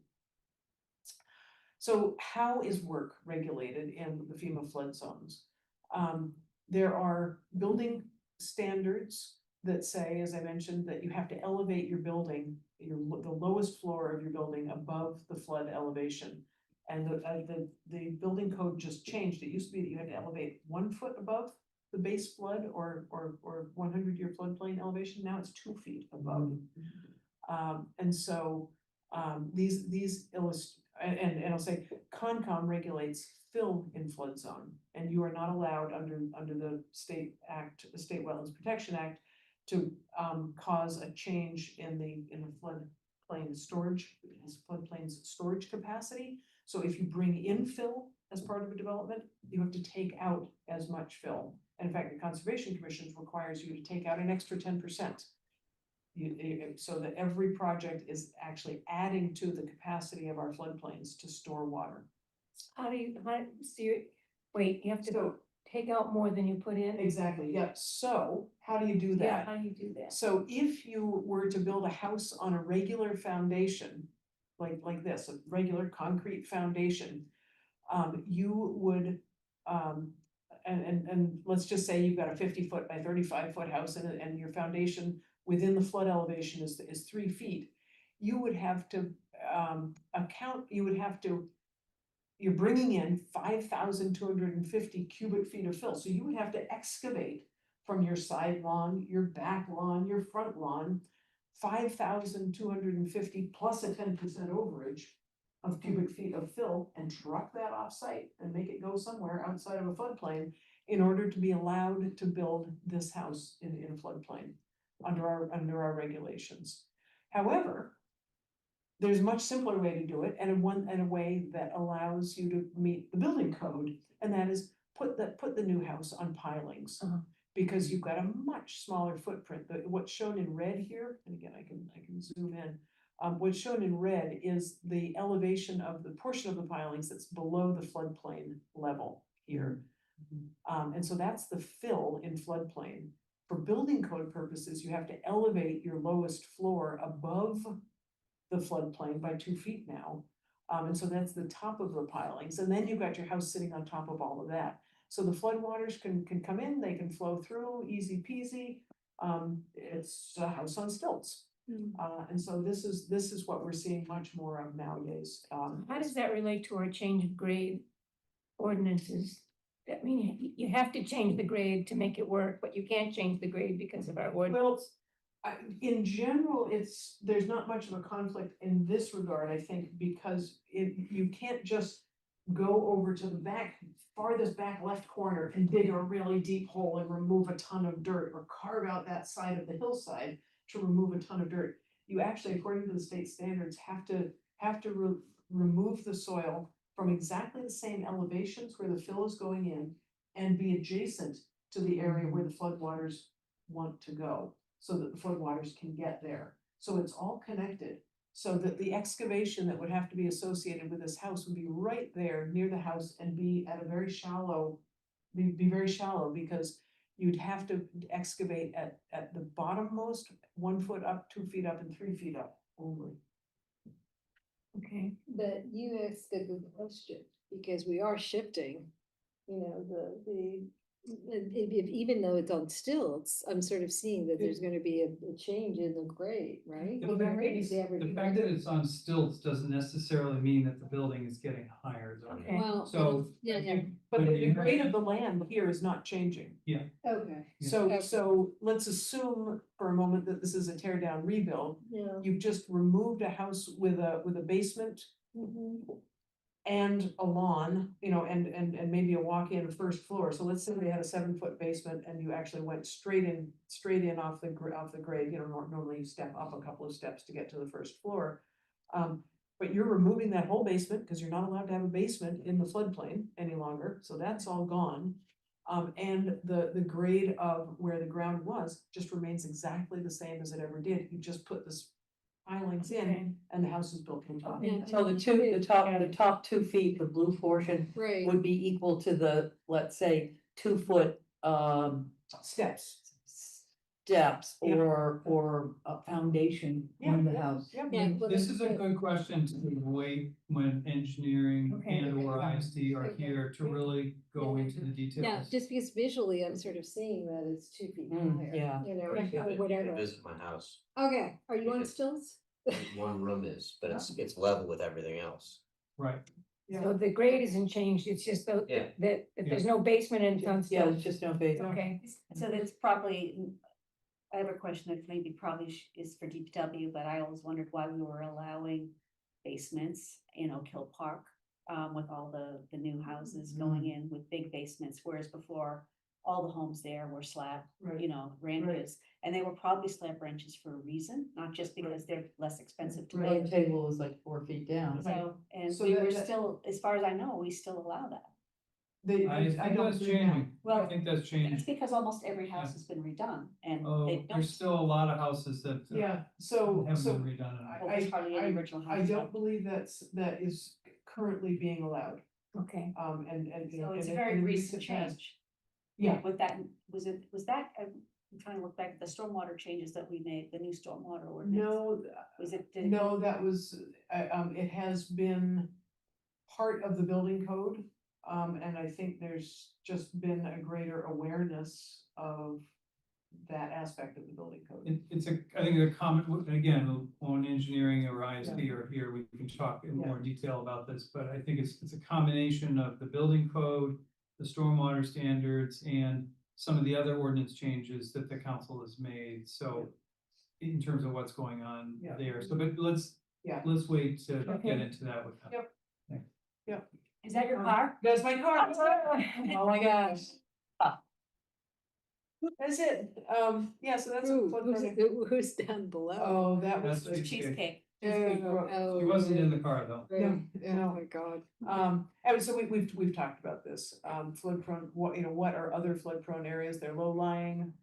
Catch basins that might get clogged, or trash grates that might get clogged, or just overtopped with such intense rainstorms. Maybe it's undersized culverts that can't pass these bursts fast enough if the tube is just too narrow.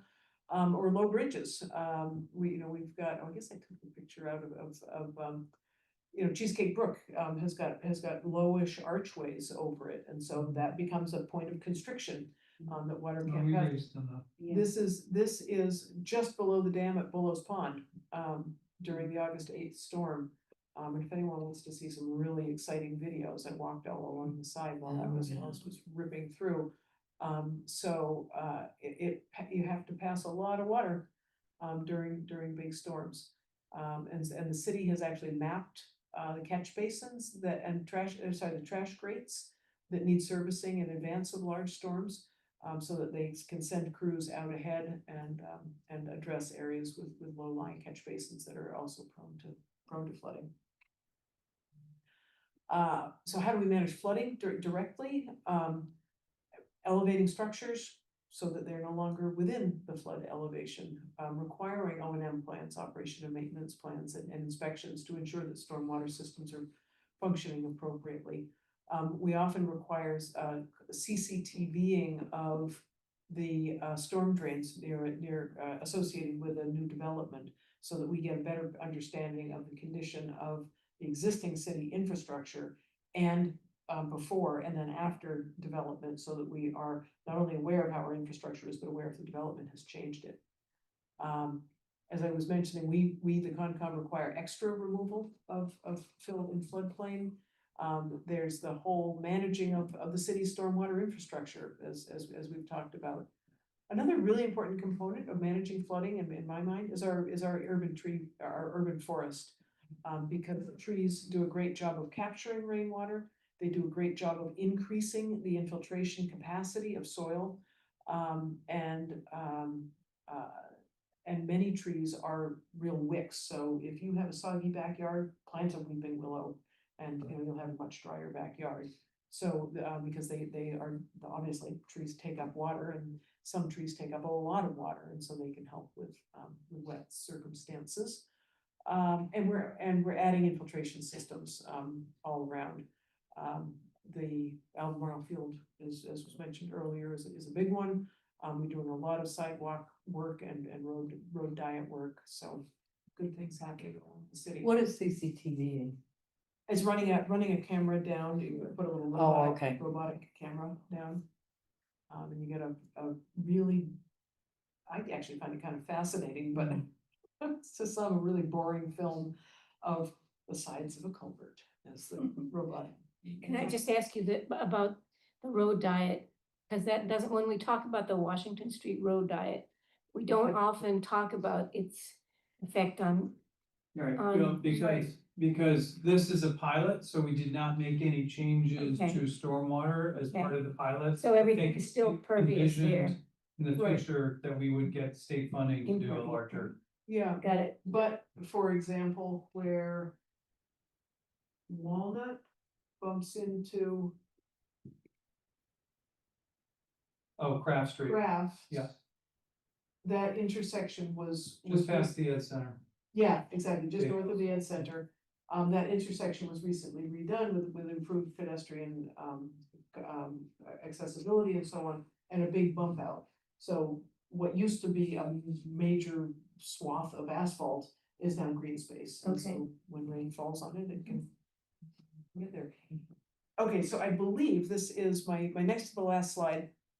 And David, this is what I, kind of tries to sort of wrap it all up. With, sort of what's the problem here? Well, part of the problem is, as I say, it's all a balancing act or no good deed goes unpunished. So we are making great progress. However, there are these interlocking effects. So we've lined our sewers, great. Reduce outfall, reduce our treatment costs, limit pollution. And stop all of the groundwater that used to be leaking into these leaky sewer pipes from being discharged directly to the MWRA treatment plants. And as soon as you line those pipes and stop that infiltration, you're causing groundwater to raise. That's why Cold Spring Park has gotten wetter. That's why Cold Spring Park has gotten wetter. That's why neighbors on Quinn get upset. And it's a real thing, but it's the consequence of doing appropriate maintenance on a necessary piece of infrastructure. And it's sort of returning the system to what it always used to be. Keeping the water on site instead of shipping it and paying for it down at Deer Island. Right. And you're basically rehabilitating a more natural system, because what we had been doing before was consistently draining Cold Spring Park and consistently draining the Cold Spring Park, the Quinn area. Requiring infiltration for new development, perfect. Keep that rainwater on site. Don't just straight pipe it. Don't just, discharge it to the street. But if you're putting all that water now into a site that hasn't been receiving it until now, you could be causing local changes to surrounding properties. Absolutely, it may increase local groundwater levels. There may be breakout seepages from, if there are grade differentials between adjacent sites. There can be negative impacts. Addressing FAR. We are very careful about making sure that people's FAR is maintained. Well, some of that has been addressed by people building houses, what I call houses on pedestals. Because if you cover over more of your basement foundation, then it's not basement and it doesn't count towards your FAR. And so we've ended up with these mounds with houses perched on top to qualify for the FAR requirements. But then you end up with, greater slopes that in the winter freeze and you have runoff, and you might therefore be causing offsite effects of stormwater from that. Requiring parking setbacks. It's lovely to not have cars right up against the road, make them setback. But that often, or that can cause people to have to design much longer driveways than they would otherwise have had to do, because they've got to route their driveway around to keep their cars, 25 feet off the setback. So we're incentivizing or demanding more pavement than we might otherwise. And so with greater impervious area, you're generating more runoff that then has to be treated and infiltrated and so on. And finally, cleaning stream channels. We have historically cleaned many of our streams, as you know, are paneled. They are literally lined with concrete panels on the sides and the bottom. And when those get clogged with organic debris, sediment, and so on, you often get grass growing, tree branches getting caught on islands. And so there's been a periodic cleaning tradition, which is great. Clean out those channels, you can then get good through flow, move the stormwater off site as it always used to flow. But it diminishes wildlife habitat.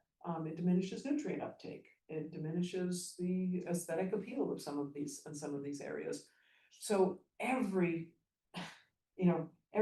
well-intentioned effort can have negative consequences.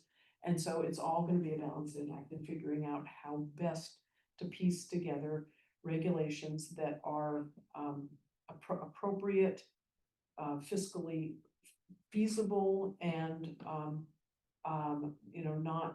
not overly burdensome or having too many unintended consequences.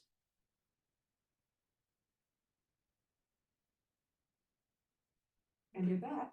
Wow. Love to help you. Yes, that was a great presentation. Thank you. Amazing. Thank you. Yeah. Feel like taking a graduate level courses. Yeah.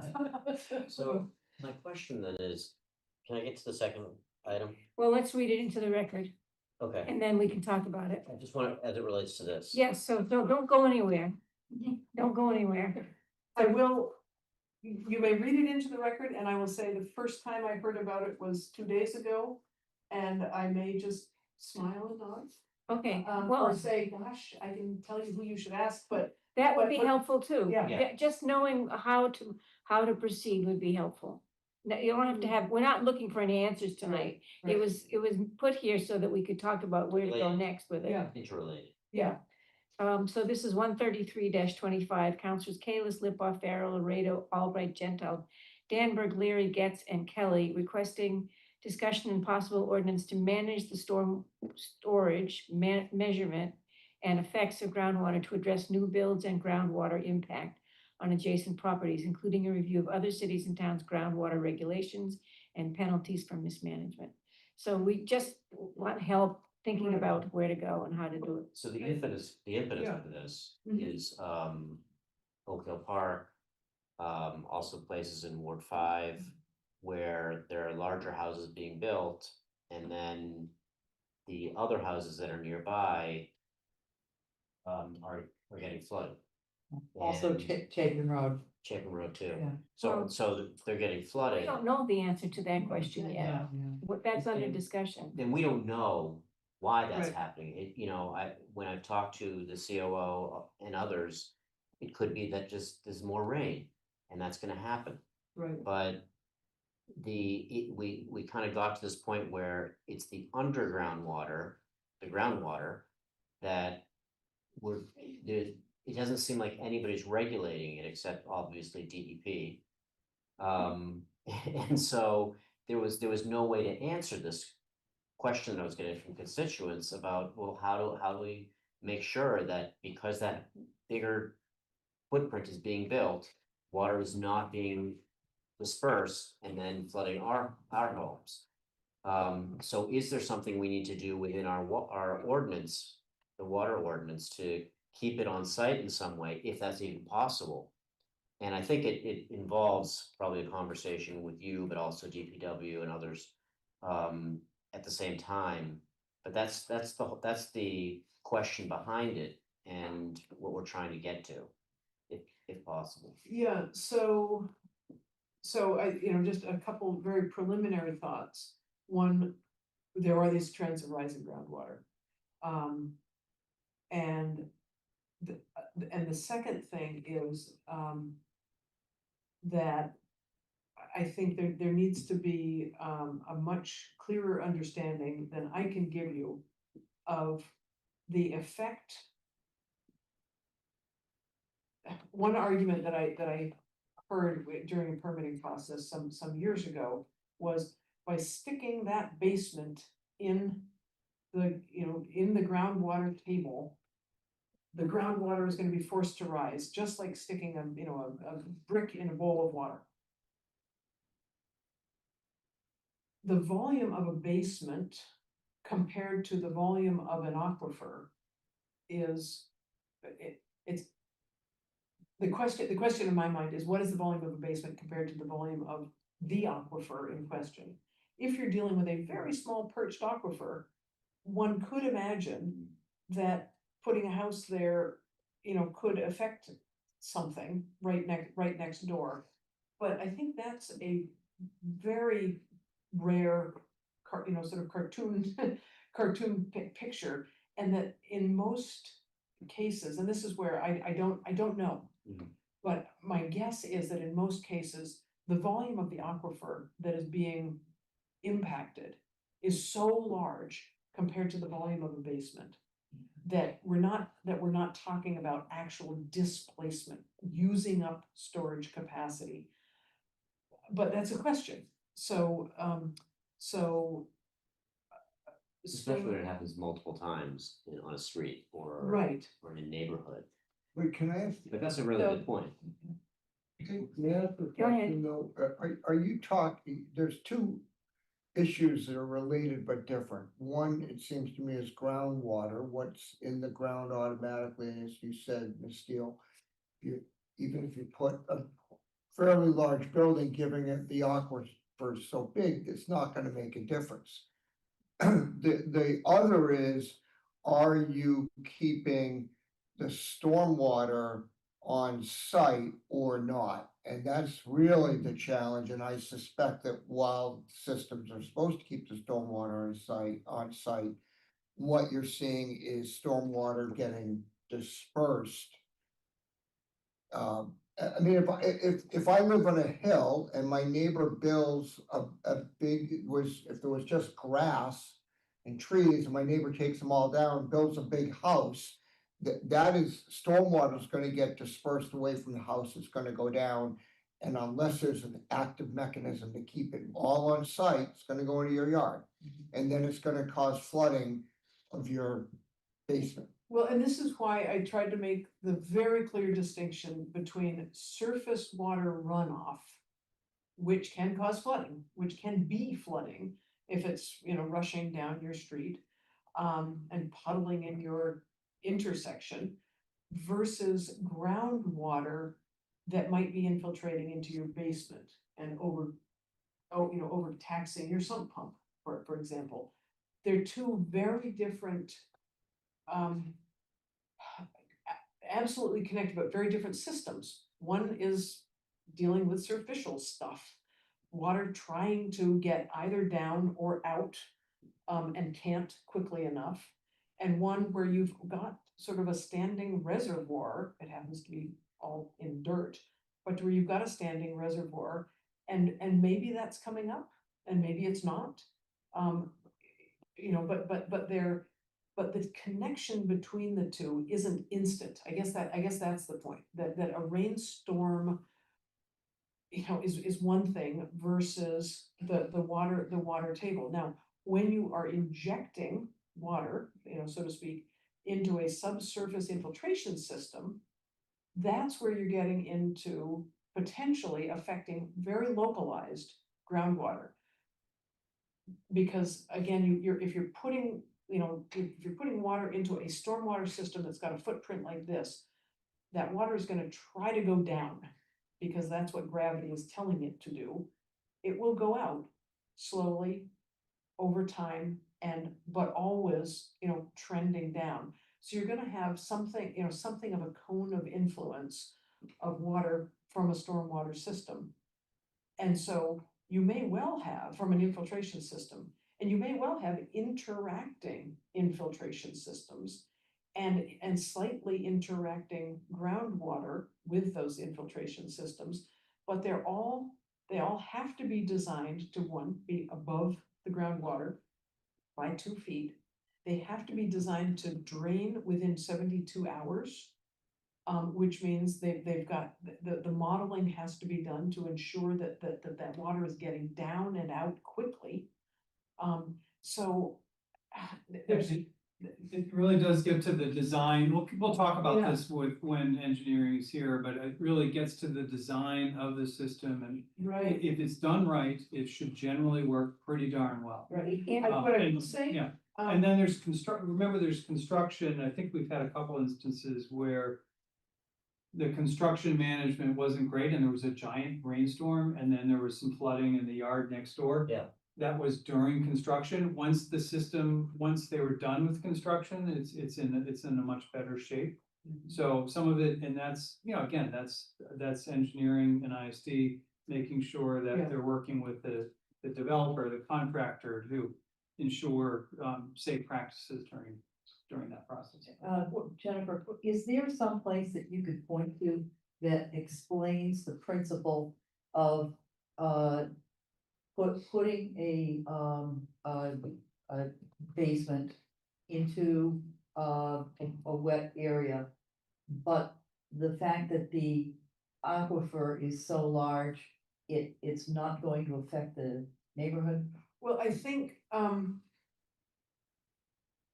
no, I can't point to anything right off the top of my head. I don't know of anything to point you to right off the top of my head. But what I would say is the very first stop should be understanding the new building code that the building code that disallows basements from being no, within flood zone. It has to be 1 foot above flood elevation. So if you're outside of the flood zone, it doesn't regulate groundwater, does it?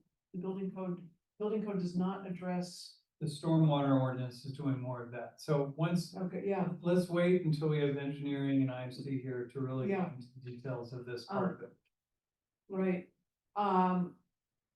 So the one thing that I would say that comes to my mind that we could and should be doing better, and I actually was gonna ask my Conservation Commission if they would like to institute this as a policy. And that is requiring the observation of test pits. And I'm gonna go out on a limb here.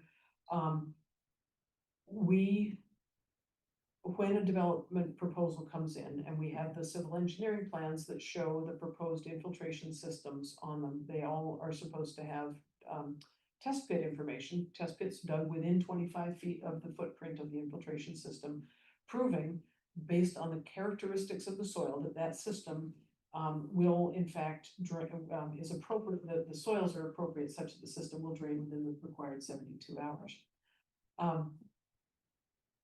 More often than I would like to see, when we get those test pit data, we approve the project, the construction team goes out there to actually install the system and the home, and they say, oh, wow, we hit groundwater much higher than we thought we would. We're gonna have to elevate the system, elevate the house, change the grading. I would like to ensure that that initial data that's received is really, really accurate and is in fact representing not only the groundwater that was found on the day the test pit was dug, but true estimated seasonal high groundwater. And that takes the ability to really read a soil log. And the test pits are done by certified, qualified people. But there's no oversight, there's no mandatory oversight. It used to be that engineering sent out inspectors to test pits. But two things happened. One was a reduction in staff. Yeah, we would need Up to and a lot more staff, I think, to do Right. that citywide. Yeah. And the other is that it engendered a problem wherein if the city was sort of signing off on the work, the attestation of the engineers, and said, yeah, that system looks right and it should work. And then it didn't for some reason. The city felt that it had some liability in having approved a stormwater system that didn't necessarily function as initially designed. So I don't want to be putting, my stamp on any plans, but I would personally like to actually witness test pits when they're done on projects that come under the Concom's jurisdiction, so that I can have greater assurance and say, yeah, I think the system is really gonna work. So that's something to think about. What could the city do to ensure that the information that they're getting from the professionals, and I'm not meaning to denigrate, the people who are making these plans, but what type of documentation could and should be provided to really document estimated seasonal high water. Right now, all I see are test logs that say no modeling found, or standing water at.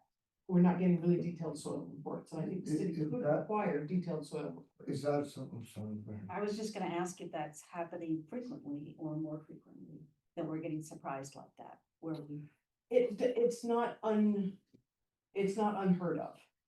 I know it's not unheard of, but is it becoming more of a problem? I wouldn't say more of a problem, not that I've noticed more of a problem, but it is something that happens, and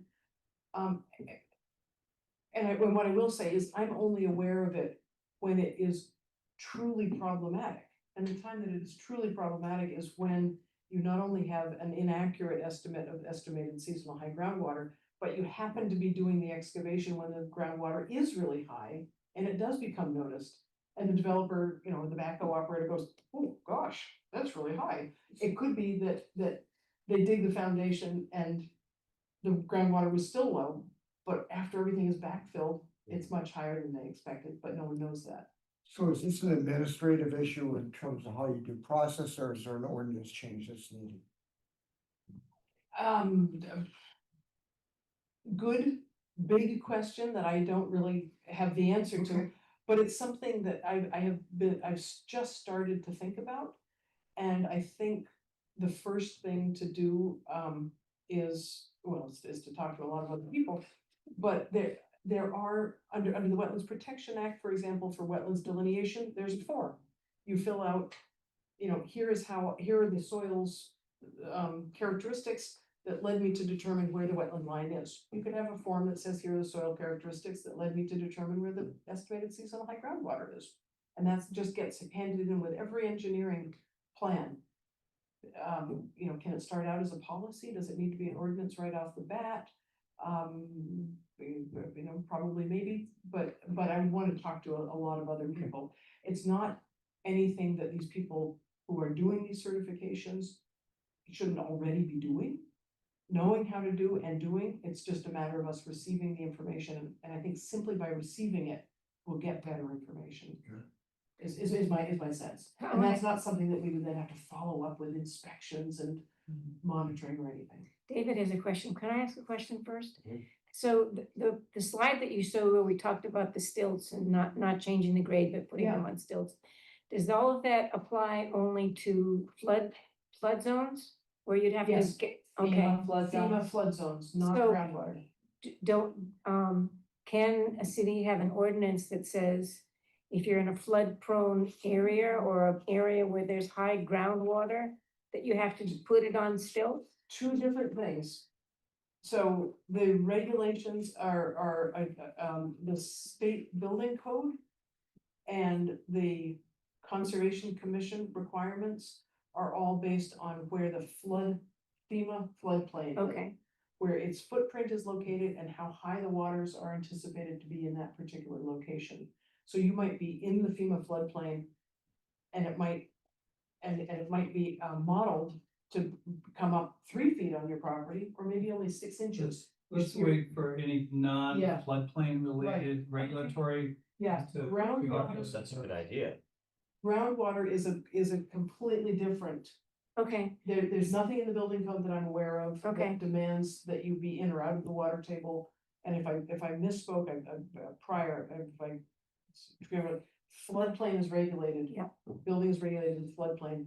As far as I know, buildings are not regulated in one way or another in terms of groundwater level. okay, All you have to do is, floodproof your foundation and there you go. okay, Yeah. okay, David, go ahead. So, not groundwater related, but some of our neighboring communities require the retention of water related to a 100-year storm on site. Yes, What do we do? And We re- should we update that?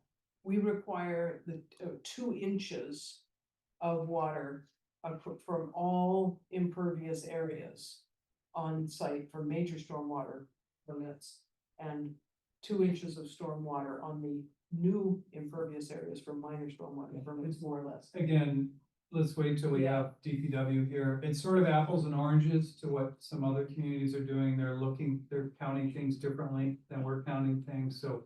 But let's wait till we have. Yeah. the rest Remember of that the- question, well, maybe you can go through and pick out all the questions that we said Okay, can would be I- better for next time. Chair Albright, can I make I mean, there's a lot here, obviously, and we're not gonna solve this at all tonight. I wonder, maybe you talk or Counselor Kalis or whoever talks offline with Mr. Yo and engineering so that either there's kind of an initial draft proposal that's put together, or there's a series of policy decisions that need to be made, so you can do that. I just think that would be helpful. Okay, well, I wasn't planning to put this on, but I think we should put it on for the next meeting as well, and then we can have such a discussion about a possible policy. Yeah, Yeah. I think there could be multiple. Yeah. But I think we need the other people in the room to actually Yeah. help us sift through You're things. not gonna get to it otherwise. I'm going back to conservation now. Mhm. So I've noticed in a lot of areas, there are no mow areas. You know, I Yeah. might have noticed around the Newton Cemetery. Uh-huh. There's no, and you know, that's one of the ways to protect your water quality, right? Yep. So, going back to Cheesecake Brook, there's large parts of it that are mowed all the way to the brick. And I brought this up with Parks and Rec. I'm like, why don't you leave a no mow area? And then, of course, it was like, oh, well, you know, the neighbors don't like that or something to that effect. But I think it would be, that you can have a nice, I think it looks really nice at the Newton Cemetery, a little quality area where there is that little buffer area, and that that should be a best practice. Well, That we should be- the Cheesecake Brook is getting a huge restoration project done with not only. No, I know that, but I'm just using that as an Wildflower example. area. Yeah, I Yeah. thought, you know, Yeah. because I took Yeah. a bunch of pictures and I just, this was, Yeah. this was back in the summer. Yeah. I was asking about that. Yeah. And then my other thing is, you know, early in your presentation, you talked about, you know, the importance of trees and open areas. And I've been hearing a lot more about the importance of high quality, open, you know, woodland natural areas, Mhm. and how they are able to store a lot more stormwater than low quality invasives and things like that. And there was a report on it that I got from Alan Nogi from Colin, you know, he kind of oversees Yeah. Cold Spring Park, and I thought that was a very interesting idea. And The canopy captures more stormwater, or the soil beneath? soil it? beneath it, it's the quality of the tree, different, as you know, different Yep, trees yep. absorb different amounts of water. Yep.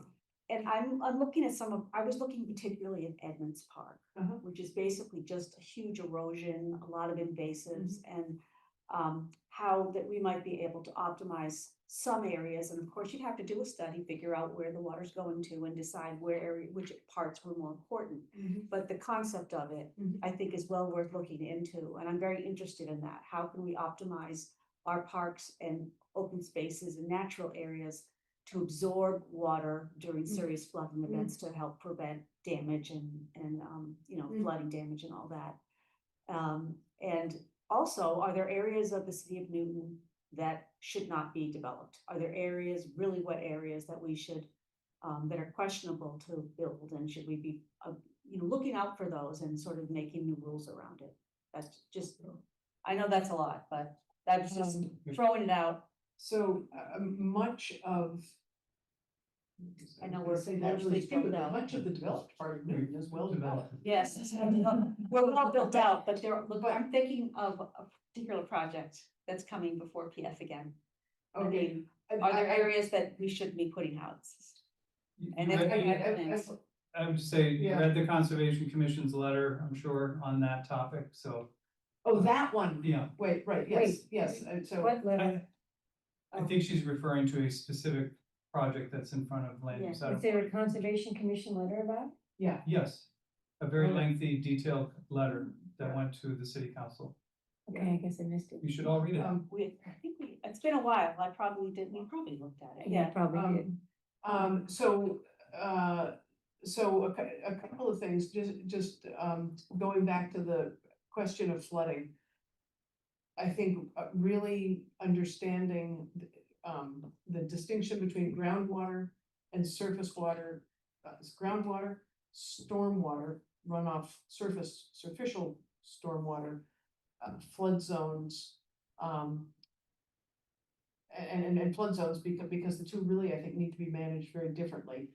But again, interconnected. We create stormwater, it Yeah. doesn't exist in nature. Right, So I'm talking about right, capturing Yeah. that water before it becomes stormwater. right, exactly, yep.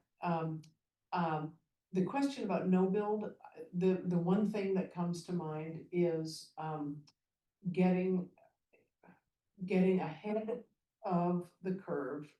Let me back up, the areas in Newton that are not developed, that are potentially vulnerable to development sometime down the road, are golf courses. Yes. And if the city wanted to be really proactive and enter into discussions with the golf courses to have some sort of a cooperative understanding of, should financial hard times fall on you, you know, how can we work with you to ensure that your financial security and an appropriate build out, you know, because if any golf course collapses, it will be subject to development.